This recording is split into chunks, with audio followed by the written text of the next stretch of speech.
So hi, hello and welcome, Microbehunter here, and today I would like to discuss a little bit the question of whether microorganisms, like you see over here, can be considered intelligent, because sometimes they seem to move and respond and behave in a somewhat intelligent way, and I would like to explain this a little bit to you now. Let me pause the video here, and what we see over here is this cloudy appearing band that you see over here. These are thousands and thousands of tiny bacteria, and the larger organisms that you see here, these are ciliates that are hunting down those bacteria. They're feeding on them. That's why they're sticking around there where those bacteria are.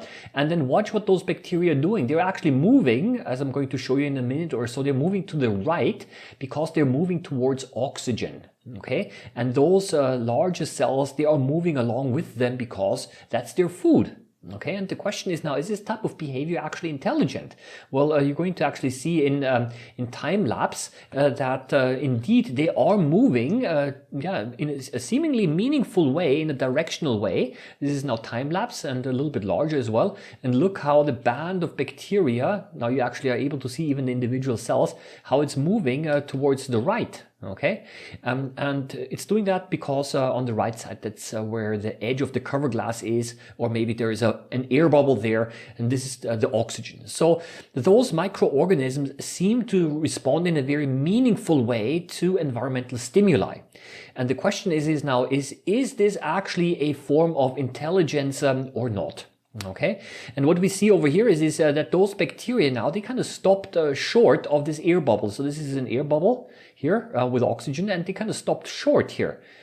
So apparently they do not want to approach closer, because maybe this could be a reason is that it's dangerous, because if there is too much oxygen there, then this could actually be a sign that maybe the sample is going to start to dry up, and it could be a dangerous place as well, because after all, if there is a lot of air there, then maybe there is going to be also some more drying happening here. And those larger organisms over here, well, they don't mind so much, and they're really gathering around this air bubble here. But it seems to be also a very meaningful behavior, actually. So they are sticking close to this air bubble, because this is where the oxygen concentration is the highest. So you see all sorts of different microorganisms here.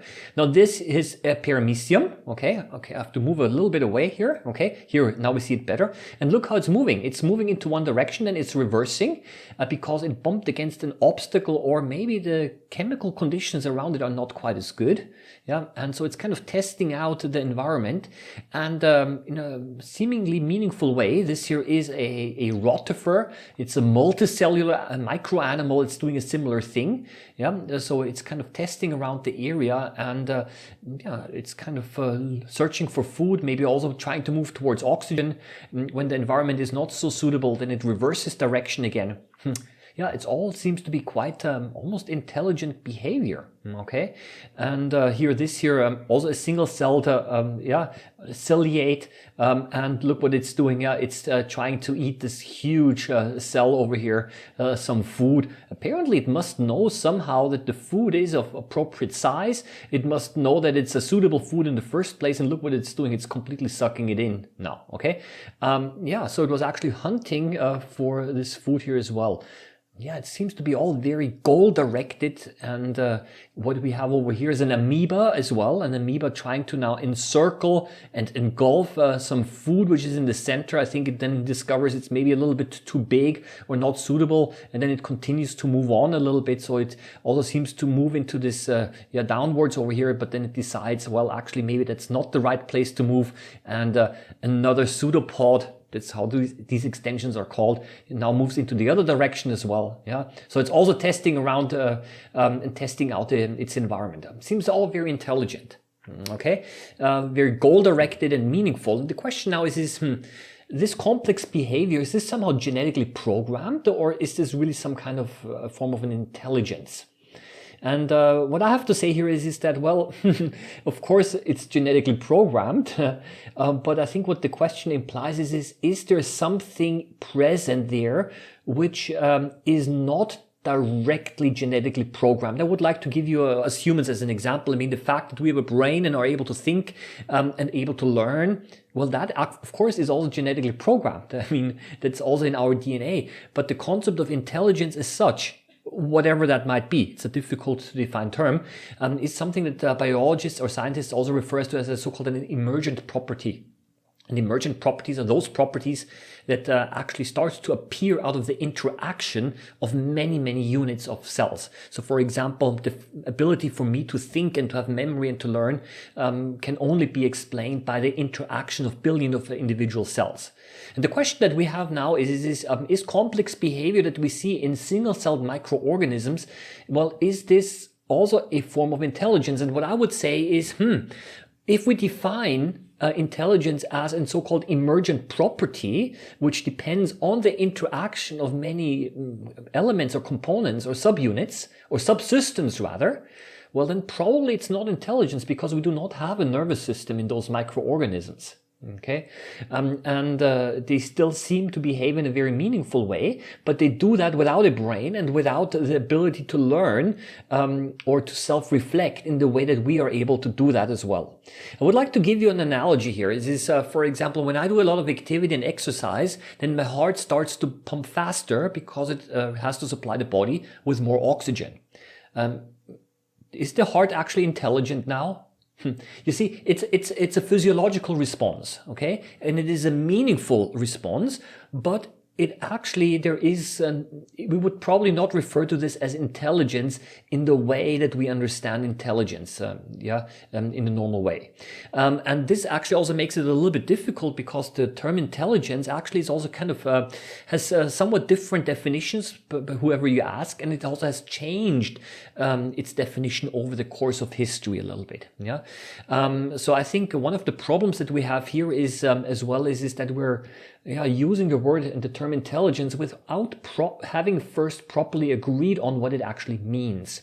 I would like to simply illustrate this to you again with another example. I mean, you mentioned, do these microorganisms have any form of intelligence, or are they just programmed genetically to do what they are doing? Apparently, you think that they behave intelligently, right? And if we now applied, it's so-called the Turing test, named according to Alan Turing. And he said that a machine or a computer is intelligent if you as a human being who is talking to the computer is not able to say the difference. So if you cannot distinguish whether you're actually talking to a computer or to a human being, well, then the computer is said to be intelligent.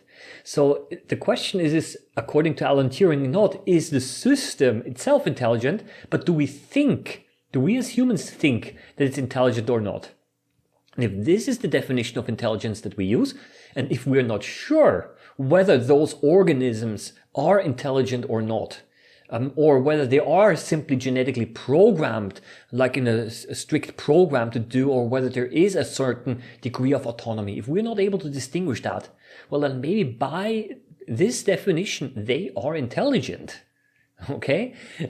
Because, well, I don't know, maybe it has a free will, this amoeba. Maybe they have a free will, those bacteria. Maybe they're saying, well, I have to move towards oxygen, because otherwise I'm not able to survive.